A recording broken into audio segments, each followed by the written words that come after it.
Namaste friends, welcome back to Feasty Sisters. On our Sunday snippet day, Lauki is one of the most underrated vegetable in our generation.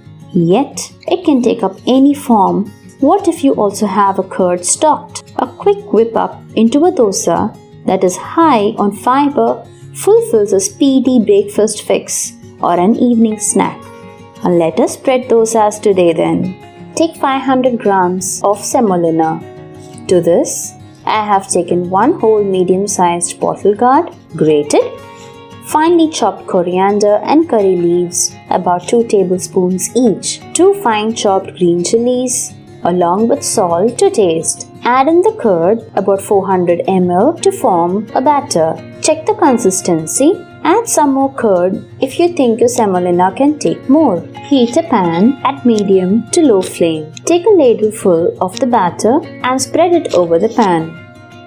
Top it with a drizzle of oil. Cover and cook. Flip after 2 minutes.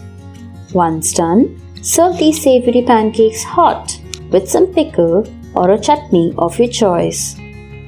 Please do like, share and subscribe to our channel, and a little word of mouth will be helpful too. See you soon. Until then, take care. Bye-bye.